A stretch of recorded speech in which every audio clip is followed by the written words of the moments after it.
I will be brutally honest. Ain't nothing but being brutally honest. Coming at you with another video.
What is up, everybody? Let's welcome my familiar face, my special guest. He happens to be a Seahawks fan. Let's welcome Samdogg The Infamous 253, man. What's going on?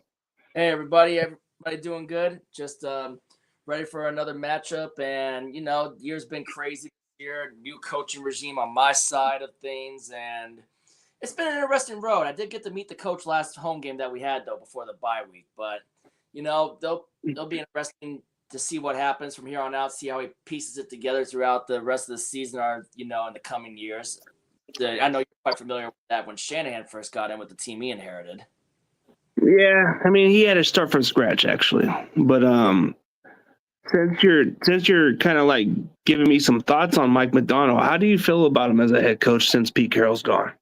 Well, like I said, we had a feeling that maybe this season it wasn't going to quite be the best, but I like what he brings to the table. He's a defensive guy. I like that he started out with building in the trenches when he entered his first draft as the Seahawks head coach. I like that he and John just started addressing trenches on both pass rush and offensive lines. So it's going to take a few years to see how it goes. You know, I mean, just like you mentioned, when Shanahan started from scratch, you pretty much got him like 3 years to like get his feet fresh in the ground as a head coach. Same thing can be said for another coach like Dan Campbell. I feel like it's going to take a few years for Coach Macdonald, but I'm confident that he could turn the ship in a few years. It'll be interesting to see what he does. But I do like him, and I got a long leash for him. I'm anxious to see what he does in the future. Well, you're just hoping it pans out. Because, I mean, as long as he's building a foundation on your guys' defense, which is something you guys are doing. But what really caught my attention was, man, how many linebackers y'all changing, man? Because you guys just released your leading tackler, and then you went from Jerome Baker to trading Ernest Jones, bro. What's going on? And a lot of craziness. I feel like this Ernest Jones trade, it's kind of like when Macdonald was the DC for Baltimore. It's like he's trying to get his Roquan Smith type guy. 'Cause remember when he got Roquan Smith in the trade from the Bears? Yeah. Yeah, he's pretty much trying to get that, but younger guy, younger talent. We're quite familiar. You and me are both familiar from Ernest Jones' time with the Rams. I was quite surprised with the Jerome Baker trade, but he wasn't really panning out, and I don't think Tyrell Dodson really was panning out for Macdonald. He was going to release Tyrell Dodson as well. And then we got another young linebacker named Tyrese Knight we drafted. I'm hoping he gets more of a shot now that Dodson is gone, because I really like what he was showing off this year. I would like to see Tyrese Knight get some more reps out there, and it's interesting. Like I said, new regime, but we'll see what happens. I mean, even if we finish last in the division, you know, it just shows like where we're at so far, developing the talent, and just got to put the pieces together and see where we can go from there. Yeah, you're just hoping that you guys get the right core players and all that stuff. And it takes time, like you were saying about Shanahan, those other coaches. Like, we had to start from scratch. So yeah, I think what he's building is something special, but it's just going to take some time. Yeah, I remember I was talking to some other 49er fans in the stadium when we last played each other, like talking about how it took like Shanahan 3 years to get a winning season, just like it took Dan Campbell 3 years with Detroit. And just like, you know, I mean, obviously when we had Pete Carroll in his first 3 seasons, it was 2 7-9 records, and it took him 3 seasons. Granted, you know, we made the playoffs with a losing record that year, but I think it'll Which be is a strange thing. Which is a strange thing that you guys did, but you guys were able to beat the Super Bowl defending champs, I think. yeah, that's right, New Orleans Saints. But McDonald, I mean, so far his most impressive win I would say was probably our win against Atlanta, when we were really able to get after Kirk Cousins and then forcing those turnovers, including the scoop and score, which pretty much sealed the game.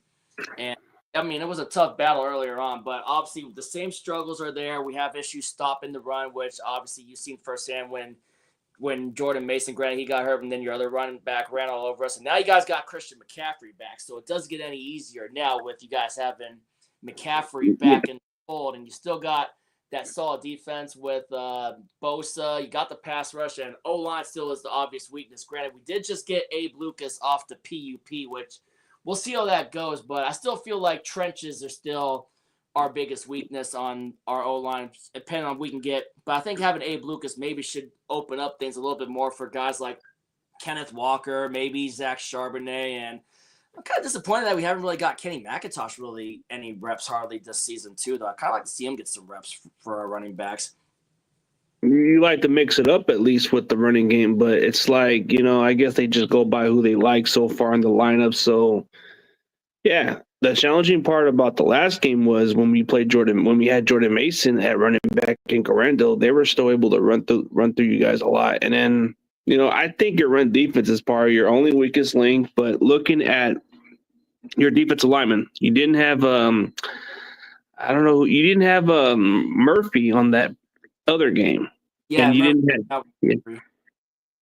have him, and you definitely didn't have Tyreek Woolen.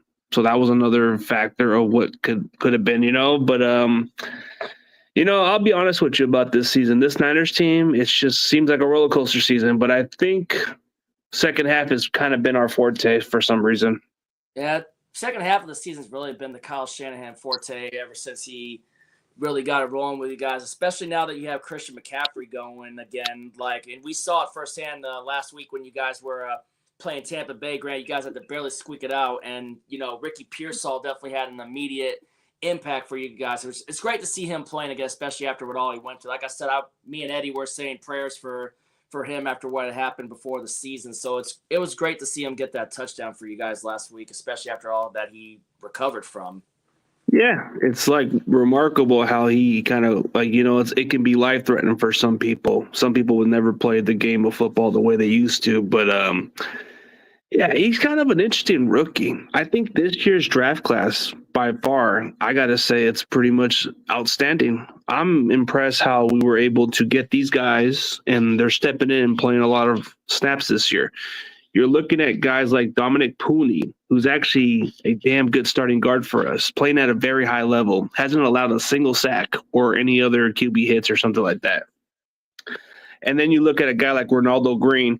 He's one of our up-and-coming best cornerbacks, dude. This guy, he has the best coverage grade in Pro Football Focus. And then you got Lenore, who we just actually paid. We paid Lenore a big payday because he's like money.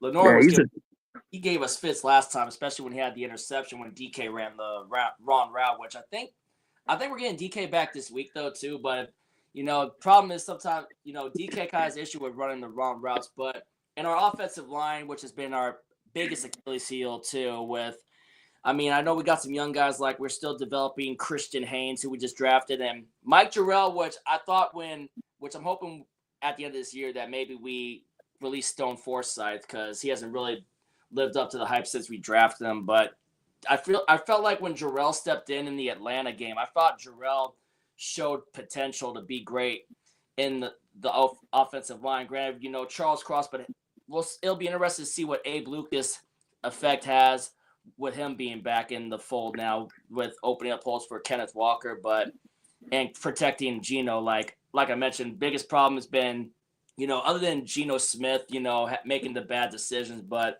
the offensive line could also play a major factor in it too. People still talking to me about you see Geno Smith. Like I said in the beginning, you've heard me say it before after we traded Russell Wilson. I never really saw Geno Smith really as the future or our franchise quarterback, because I think we're eventually going to get our quarterback of the future, and we still don't know what we got with Sam Howell, if we're ever going to give him a chance to really show what he could do. Because, like he led the league in interceptions last year. So it's like, who knows if he would have, done better with the same offensive line at all either, So it's like. I mean, it can be change of scenery good for him. So who knows? I mean, just because he had this production from the other team doesn't mean it's going to be the other way around. It just takes new opportunities for all these other guys. But speaking of what you're saying, yeah, offensive line is very important, especially it doesn't matter how good your quarterback is or how bad he is. If he doesn't have time in the pocket, he's not going to be able to play his best. But Geno Smith, despite how you guys look at your offensive line, he's been putting up some good numbers. It's just the only bad thing that you could say about Geno is those turnovers. That's the only thing. The Rams, like the pick six was the one that really did it for me. And we had all our opportunities to win that game. If we don't have those interceptions, we could have easily beaten the Rams.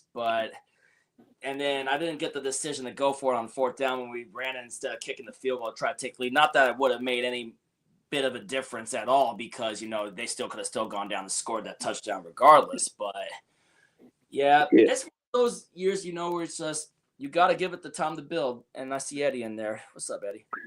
What's up, Eddie? It's good to see you, man. He's always been around. So, yeah, Eddie's kind of been saying the same thing about how he felt about the team. But, just from looking at how you guys look at the draft, I thought you guys did pretty well in the draft so far. But when I was looking at the Niners draft in general, we got a lot of guys who can be starters at this point. Like Dominic Pooney's already proven to be like a potential all-pro guard going forward. He was a tackle coming out of Kansas, which is weird.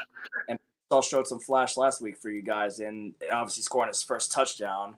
Pearsall showed that he could make a good slot receiver too. I mean, it's going to be big for him to step up with Ayuk being out with the unfortunate ACL injury that he had. Yeah, it's one of those unfortunate. And, yeah, those are big shoes because Pearsall went from being a luxury pick to now we're going to need him.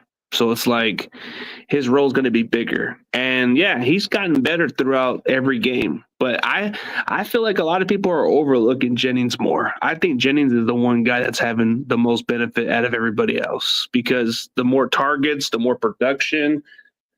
I may be crazy, but I've been big on Jennings for quite a while. I'm saying he's going to get 1,000 yards when it's all said and done this season.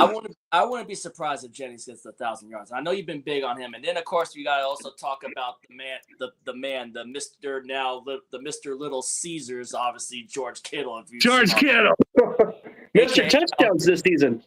Yeah, I mean, I remember when he burnt us in the last game with Julian Love getting burnt, and then he's been good in that left corner when getting the fade passes and just tapping the toes. I mean, the guy's just you still got him in the fold, and he's always going to be a beast in that area. I mean, Kittle's always going to give people fits. That's for sure. Yeah. And you guys haven't fared well against tight ends either, and the run defense has been your issue. So if you guys couldn't stop Mason and Garendo, can you imagine how it would be with Christian McCaffrey? We'll definitely find out how that plays out. But, these rookies class, I liked how we're getting these guys some opportunities, like especially how you were talking about Pearsall. His role just got increased more. You're looking at Ronaldo Green replacing a starting cornerback, but now that word's going to be coming back soon. I don't know if he's going to be coming back this week, but you see that Ronaldo Green is getting better as the season goes on. And then you see Malik Mustafa. I hate to say this, but I think Hufanga might have played his last down with the Niners. Hufanga. I remember that guy you mentioned. Just what was his name again? Because I remember when he got plowed by Mahomes on that one touchdown run. Oh, Malik Mustafa. Mustafa, yeah. It's like thinking Mustafa. It's like almost saying Mufasa, like Lion King. You know what I'm saying? Yeah, Mustafa, but he can hit. But I think he was afraid of getting flagged with that because the rules are a little different now. It's just like Mahomes just had his moment, and then you saw Baker Mayfield do what he did with he did with Bosa, but and hitting Rashad White, that was a crazy play too. Granted, but the reason you guys were also able to win that game too is because you were able to hold Tampa out of the end zone and holding them to those field goals. And I thought we were gonna give up a touchdown on that play, man. It was like, come on, how many penalties, man? I was at the edge of my seat, and then just looking at Jake Moody, man, I can't even count on this guy. Yeah, it's like for me, rookie wise, like. Byron Murphy, granted, he missed some time. I've really been impressed with the way that he's going to be good at stopping the run. for when he gets his opportunities, when he's in the backfield, he's making hits. But for me, another most improved player for me this season, and I've been hyping him up the tunnel, and I've been very impressed with what Derek Hall's been able to do for us too. I mean, he had the scoop and score in Atlanta, which Boye Mafe, when we have him in there, when we were missing Mafe, when we got mauled by Detroit, it's like the games that we were missing Boye Mafe. It's like, his presence, his absence was felt. Like Boye Mafe's been a stud for us too. Like when we can really get it going with the defense, with Mafe, and I don't know about Big Cat, like how long we'll have him on there. I still have to watch Seahawks Brendan Nelson's video about is the Seahawks rebuilding, which I still have a feeling that it obviously is a rebuilding year. But Derek Hall's been one of my most improved players on that pass rush for me. Like with the reps that he's been getting, he's been making the most of his opportunities. And if you see my player interactions whenever he comes by the tunnel, I've been hyping him up quite a bit. Oh, okay. So that's a guy that's been more impressive from the previous seasons. Like, okay, man. Like as far as somebody that's been getting my attention, man, I'm finally living up to the hype of me backing up my word every other week, man. Like for the last couple of years. Yeah. Hey, how can you not hear it, Tommy? Maybe your phone sucks. I don't know. What's up, Tommy? I still like Tommy sent me, especially the one with the Tommy Boy thing with Chris Farley with the anxiousness of like 3 a.m. with getting ready to, and it's like with the please go away, let me sleep for the love of God. No, but I think he said he can hear now. Yeah, I think this guy's exactly lived up to the hype as I've been saying the last few years. Now I can finally back up my word and say Jennings is exactly what I said he would be. So yeah, that's my victory lap because I said he was gonna beat out Jalen Hurd or replace him on the preseason, and he ended up slowly moving up to the depth chart, and then he slowly became a contributor in the playoffs. And I even went crazy. That I said Jennings was going to have a Super Bowl MVP type performance, but we didn't get it. We came up short. But I just felt the Jennings train was just going to get better. So, yeah, I guess I'm kind of guilty of being that big on Jennings. Yeah, it's like wondering what's going to happen. Like we don't know what.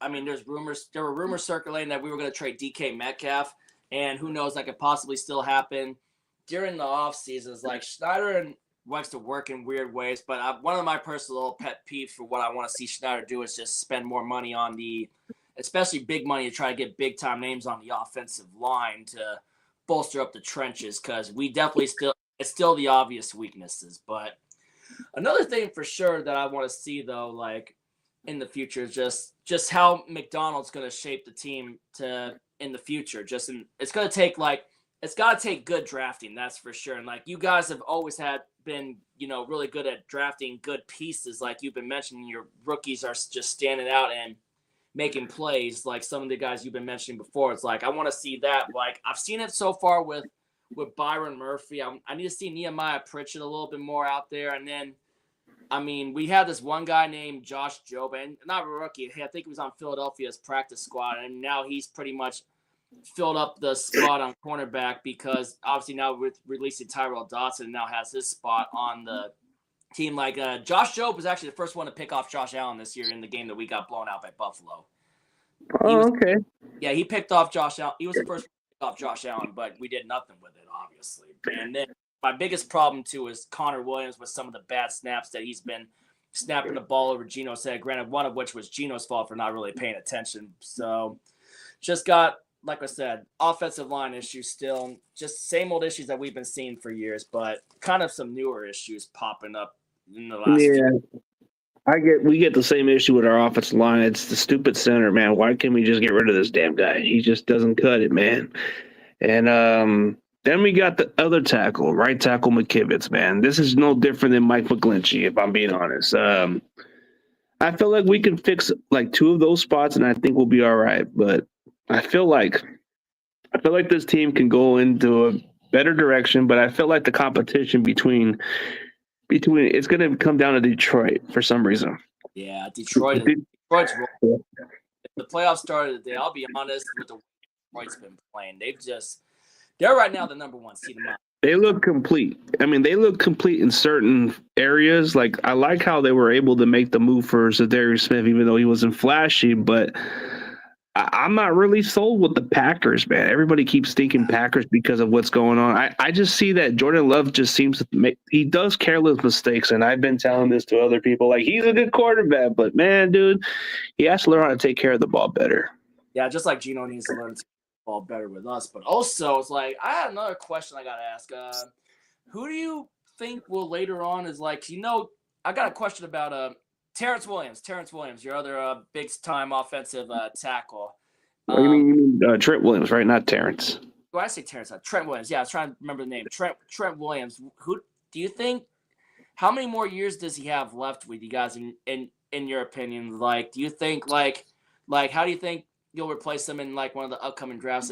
Because he's up there in his 30s. He's up in age, but he said in his own mindset that he thinks he can play until he's like 40 or something. I don't know, man. I think in 2 years we might look to replace him, but this man says he wants to play for a couple more years.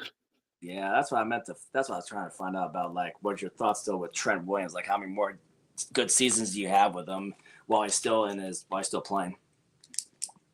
Yeah, I mean, I think he knows that the window is going to be closing for him. But if you're playing at a high level at 36 years old, it's the least of his concerns. But I mean, I think at some point you're going to have to replace him. It's one or the other. So I think if he said he can play until he's 40 years old, then I'll take his word. But as of right now, I think in 2 years you might have to replace him.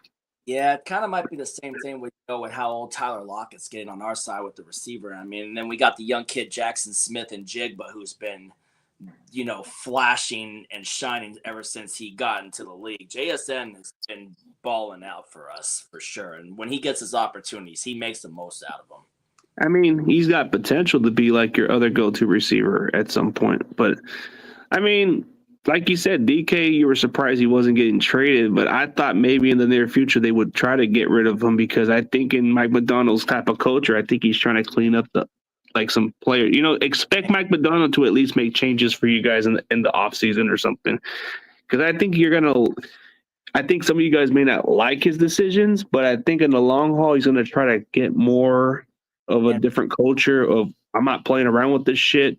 Right. I'm gonna if we're gonna have to put up with you, then get the F out of here. Pete Carroll was same way too, and we all know Bill Belichick was definitely that way too when his time with New England. But he'll probably try to free up some space. Like, it was crazy when looking at the rumors. I thought with like hearing rumors that the Rams were shopping Cooper Kupp was like crazy. Like, there's no way. It seemed like a reach. It did seem like a reach. I mean, it's like, but they have a lot of players that are taking up a lot of cap space, and eventually you're going to want to be able to free up that cap space to fix up other potential needs that you need to make your team better. And that's pretty too. If we make these moves or make some surprise trades for draft stock or free up cap space, then that's just the way it's got to go down. That's pretty much how it works nowadays in the cap space era. Yeah, it's a little different how they adjust to it. Like, you have to make sure you maintain this amount of money to these players and make sure you're able to maintain for the future seasons and all that stuff.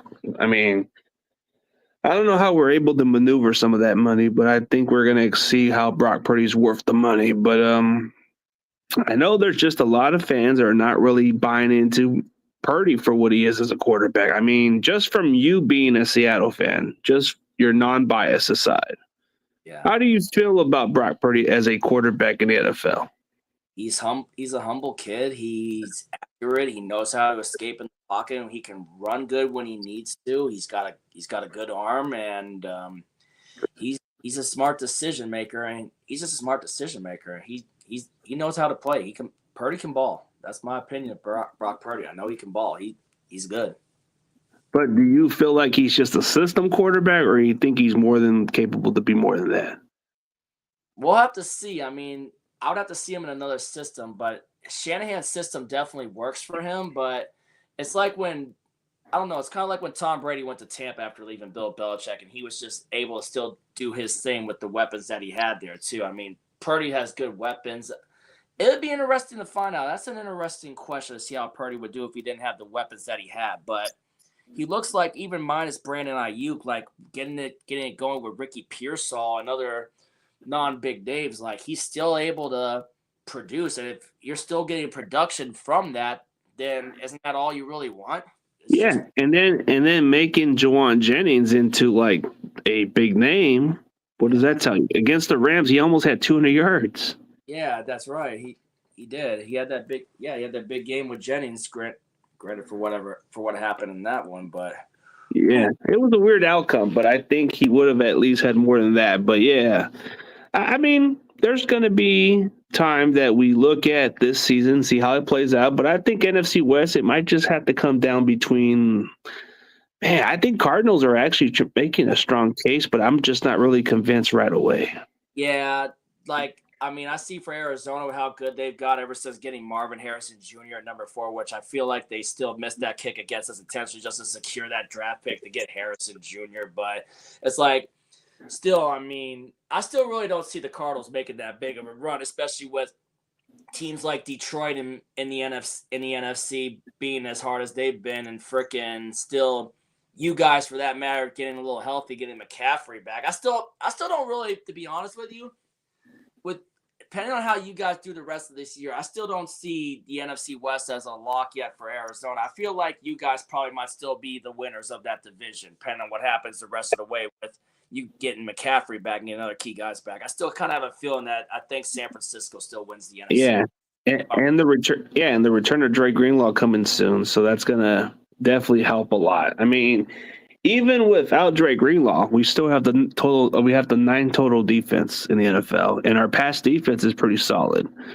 I mean, how much of a difference would it do just by switching a certain starter? You know, like it doesn't take rocket science to realize that maybe your weakest link was the other cornerback, and maybe you needed to go start the rookie, and then the rookie's already making big difference. And then you're looking at the safety. Do we miss Huff? Probably not, because you got Malik Mustafa actually playing at a very high level.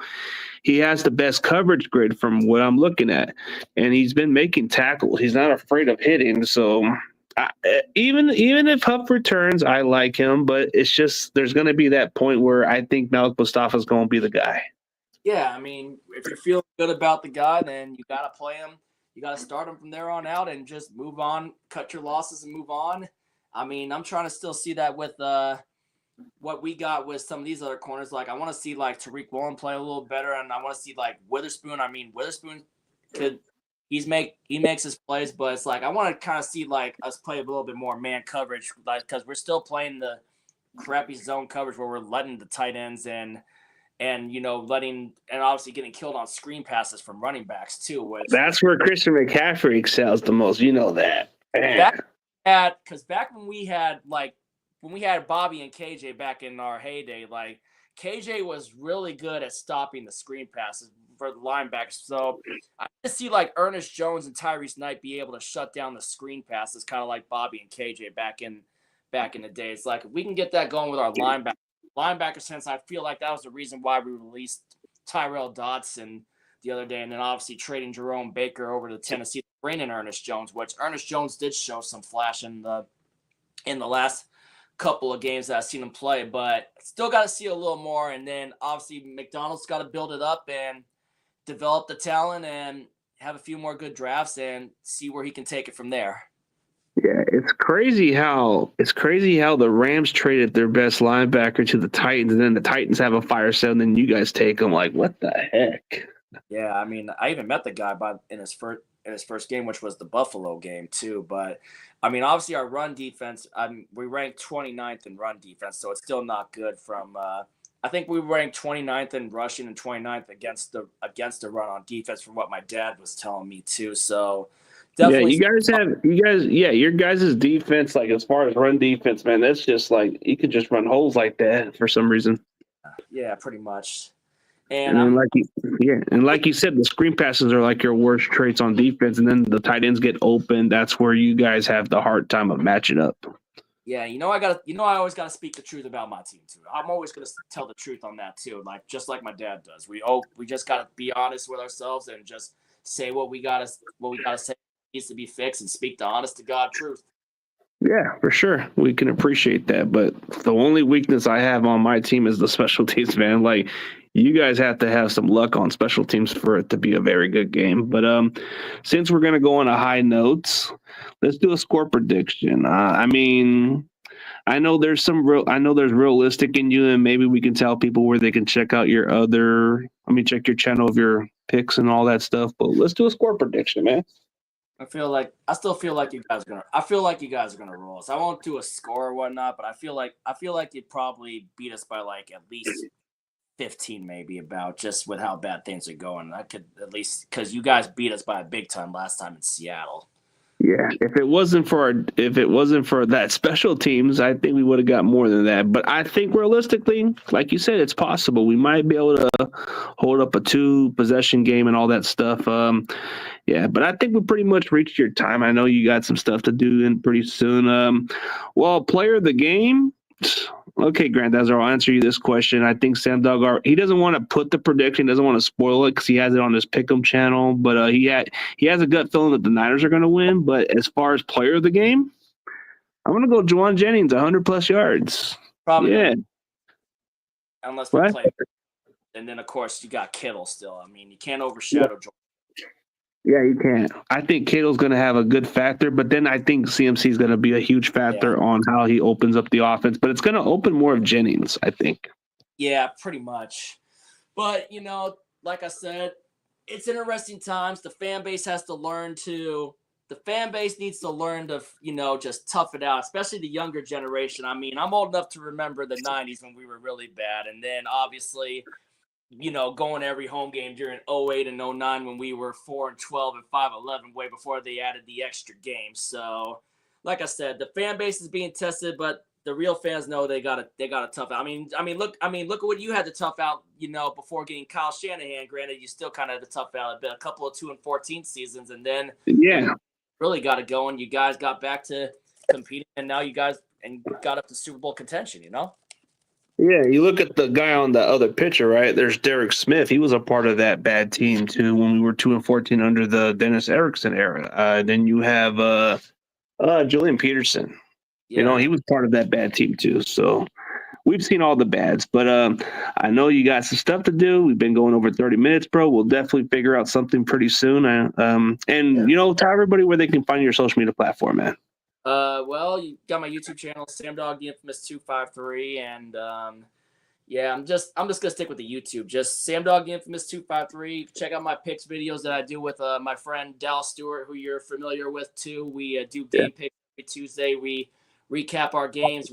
We lose on after mostly every game, and then not really a lot of previews though. But like I said, it's been crazy times, but we'll see how it goes.